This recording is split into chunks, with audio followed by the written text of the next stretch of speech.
What is up, YouTube? It's your girl, Darian Jenkins, and LaBonta is back. We got Low Mama Mondays. Welcome to Attacking Third. Everybody in the chat, thank you for joining. If you're watching on YouTube, if you're listening as a pod, thanks for hanging. Low, how is it being reunited with Amigo? I'm obsessed with the Amigo content. When you came back from camp, was he just so excited to see you? Bro, yes, but he's like a man now. He's like He's huge. Yes, he's double the size, which means his dumps are double the size. Like he's just so big. You probably have to like use both hands. I'm like, oh my gosh, bro. I have to put my back into it. Should have told producer Mark, Lowe's husband Roger, lovely man. He posted a photo with Amigo the other day, and I was like, Jesus, that dog is huge. Like his paws are massive. I know he's almost 6 months, so it's crazy. He's just gonna keep growing for you know. He's still a baby. Well, I had to ask because he's so cute. I can't wait to meet him in person one day. But we have a really fun show for you guys. We're gonna do a mid-season vibe check. We just passed week 11 in the NWSL, approaching week 12. We're gonna talk about depths in each of these teams because we have a big international break coming up, and teams have to flex how good they've got it with their bench. And then we're going to talk about really big opportunities and how that momentum shifts in a game for particularly NWSL teams because it is so chaotic. But Lo, let's start with Kansas City coming off of beating Gotham at home. It was a huge game. We were covering it here in studio, so we absolutely love to see your Kansas City girls kill it. But how's the midseason vibe in KC right now?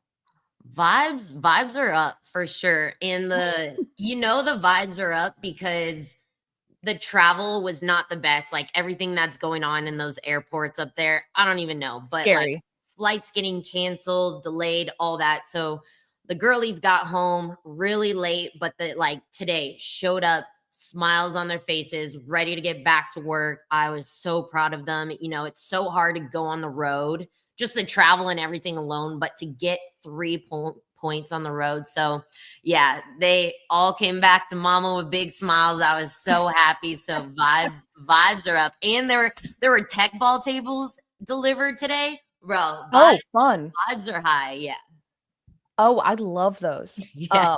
That's like the best warm up to me. Like when you can go out and do your activation, of course, and then play with the tech ball boards. Yeah, I've never done one activation faster than when I see a tech ball table. I'm like, all right, I'm ready. No more 5v2 or in the middle, just tech ball. I love it. Exactly. But yeah, this international break has been interesting because we're coming off of Nations League. U.S. Women's National Team obviously had friendlies. A lot of teams were missing big players because you have to adjust with the load that these players were carrying in camp and then coming back immediately, probably midweek for most of these players and jumping into a big game. What's your experience with the adjustment like that? Or what are you seeing with teams and maybe what that says about the depth of them in the league this year?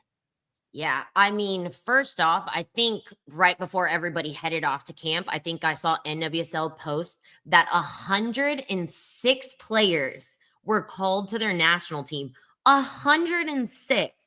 So talk about you need depth, lineup rotation. Like we were just talking about the other day how the NWSL, right? We all know it's so competitive. So you usually every week it's going to be the hardest game. You have to put your best 11 out there, hopefully get some subs in. But now with finally talking about periodization and rotating players so they're not getting hurt and can have very long careers, you have to start rotating. So just think of the U23s even. Like, yeah, they're young bucks. They had to go all the way to Germany. Are you kidding me? I was just a couple hour drive away in St. Louis and my legs are struggling. Like, imagine having to fly all the way over there. So hopefully when players are returning to their teams, they're having these conversations with performance and their coaches like, look, my body isn't great.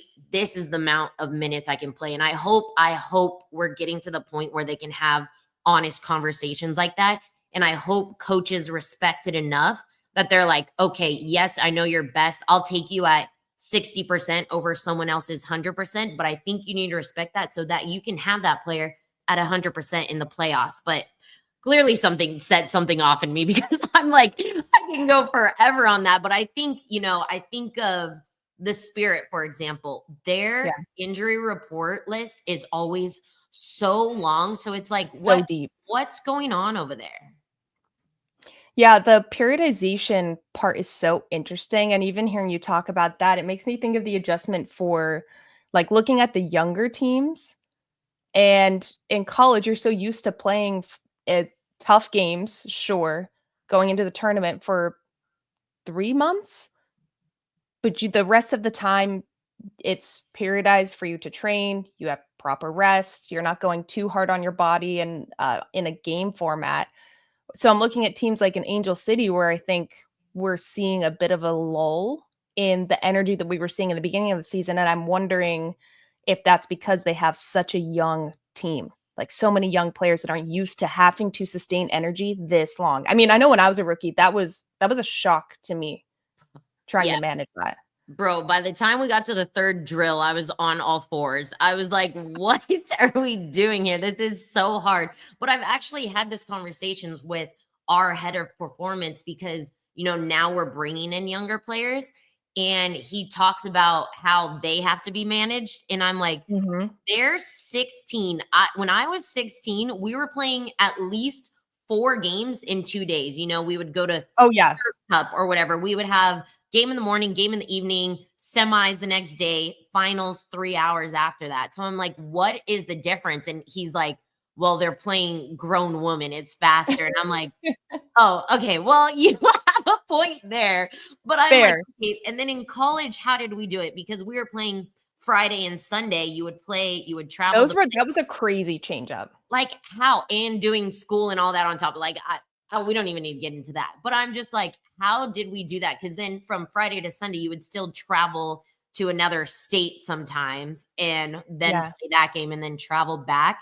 So it's wild to me because I also don't think that everyone has all the answers. They're just trying to learn as we go in terms of the periodization and with these younger players coming into the league. So this is why I always say to like the head of each department, I'm like, this is why you get paid the way you do because you have to come up with Mhm. your own answers. Whereas like if you're a player on the field, you just kind of do what you're told.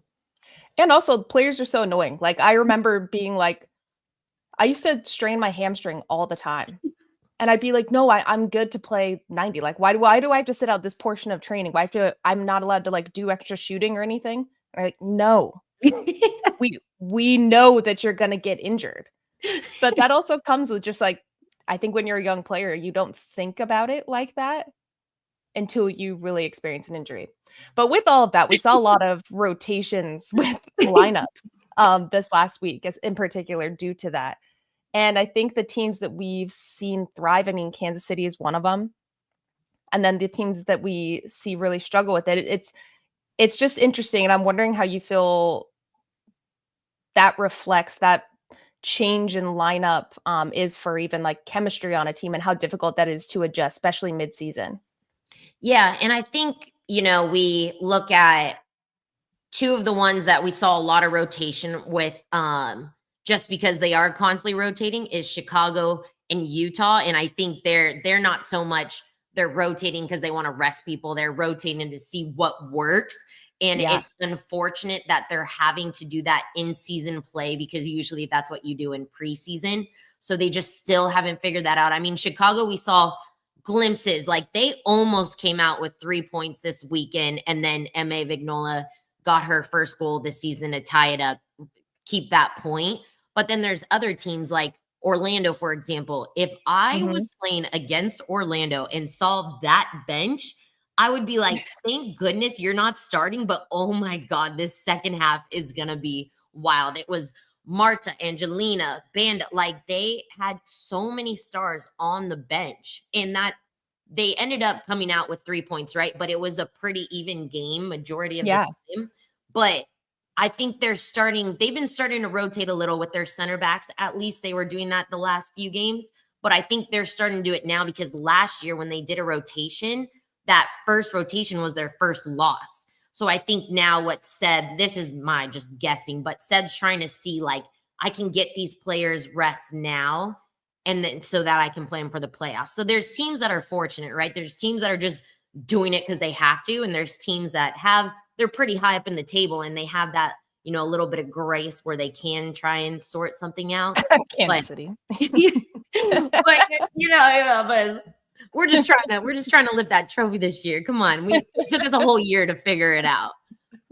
But it's just, that's what you're seeing. And I think, there's other teams that have had to do it, like Spirit. They had a lot of people international break, but they also have so many injuries. So it's just finding that right balance. And this is why, again, I'm like, I could never get into coaching. I can never get into that space, because I'm like, oh no, I went through that. You get out there. Like I shouldn't be in control of anybody. I should not have any power at all.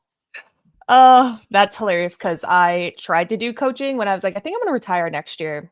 Realized so quick, I'm not built to do that. Yeah, I am not built to do that or organize that many people in real time unless I'm on the pitch playing. It's a different beast. Yes. But it's cool seeing, I think, especially this year, the amount of depth the NWSL has. And you're right, it's just a dichotomy of a team trying to figure it out with their depth and a team that knows their depth and knows how to manage it really well. But I also think that you need a year where it's a little chaotic and then you figure it out. I mean, I feel like Kansas City somewhat like that this last year from the previous year, and Orlando last year from the previous year as well. And everyone else just kind of needs to catch up on that. Just copy and paste. Right. But with that, it's also a time where we see a lot of momentum change in games. I think teams are now playing each other for the second, some teams third times in the season. And like you brought up Orlando and their game, I think that Houston actually did okay. It was a decent game for them, but it's a matter of letting a team back into the game. And I know you wanted to talk about teams not being punished for opportunities, that are getting punished for missing their big opportunities. So what stood out for you this weekend on that front?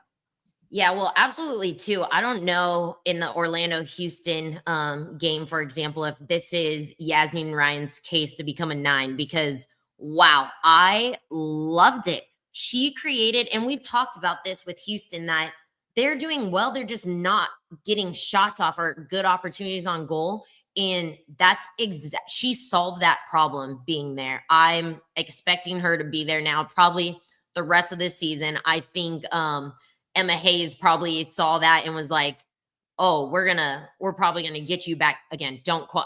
This is not a quote. This is not a direct quote. I have to put that out there. That I'm just thinking, like, if we get her back in the national team, she could be the 9, because that was so good. And they created so many opportunities. So for me, that first half, like, they were pretty 50-50. They had so many opportunities.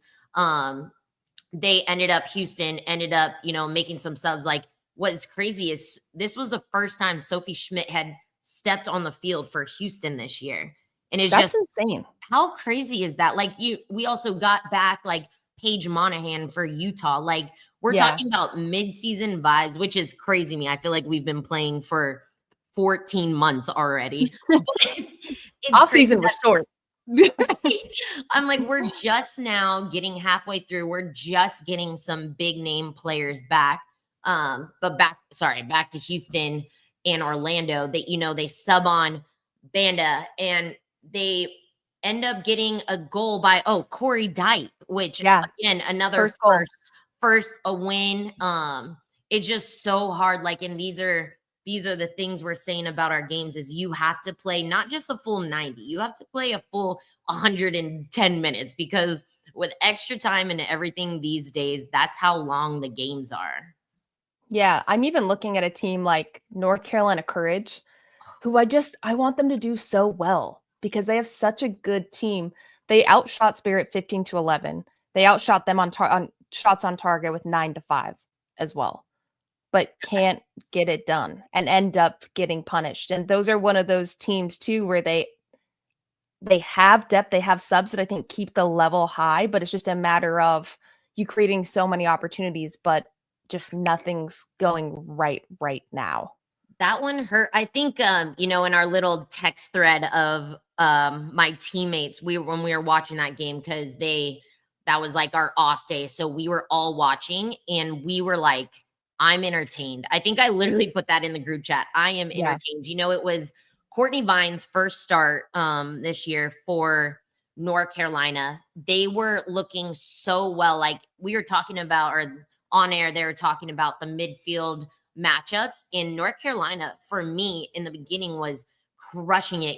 Their build up, their passes. They were like, oh, they actually found one in a transition ball into space for Vine, which is usually not their game plan at all. And she scored it, ended up getting called offside.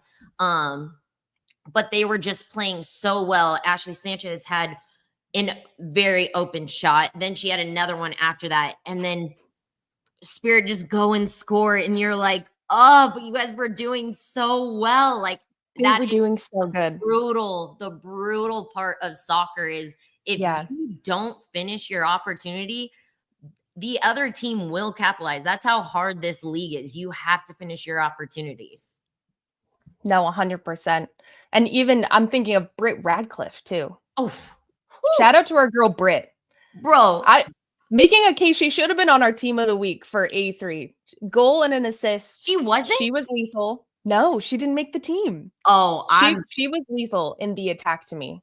I don't understand. Like she was for sure one of the MVPs if not the MVP of that game. I'm trying to think. Yeah, she should have got player of the match. Yeah. I'm thinking who else, maybe GIF Monday for Spirit because, she was drawing so much pressure. I think the first goal actually, she like drew this pressure, played Bethune a ball. Bro, I don't know. Yeah. Britt was my She's MVP of the week. But she's also, this is a player that doesn't start. Yeah, and that's rarely starts. Exactly. That is a great point, talking about lineup rotation and depth, because that is someone who, to me, you don't ever want that role. You don't want to be called the super sub. No. But she's someone that is, because we need to look at her ratio between playing time and goals, because for us, at least, whenever she was our teammate, she would sub on and then hit a banger like that. Yeah. They're just players that can do that. And also, I think it's really underrated, the mentality of those players, because I would be upset. You would probably see it on my face. Yeah. You know this. We played at Kansas City together. And I'm like, it couldn't be. I'm literally sitting here like thinking of all the things that went on back then. And I'm like, wait, I hated it. But it's a really tough position to be in and still be a good teammate. Of course, we're all good teammates, but I think Britt, to me, has the best mentality for being a player that's never really consistently started on teams, even when she should be starting, and she still comes in and, you're right, scores bangers, is lethal. When she does get a start, she makes the most of it. So credit to her, because you need, again, winding this all back to our topic of mid-season check-in, you have to have depth, and you want players just like that to be on your team. So shout out to Britt. Yeah, exactly. That is like the epitome of a good teammate. And I've always said, like, if someone is starting, they don't get as good of as a rating as someone who is like a bench, usually on the bench or coming on a sub, or maybe not even getting playing time that game. If that person consistently is a good teammate, good in the locker room, competitive in training, like that is the best version of a teammate, and that is who you want on our team. I feel like we should do a whole segment for someone like that. I'm immediately thinking of the one that I am too for RD. Yeah, I'm like, immediately, like there's no debate over this person, and you're like, if someone ever said something bad about that person, that's the one who's wrong. Like that person's in the wrong. Don't like talk bad about that.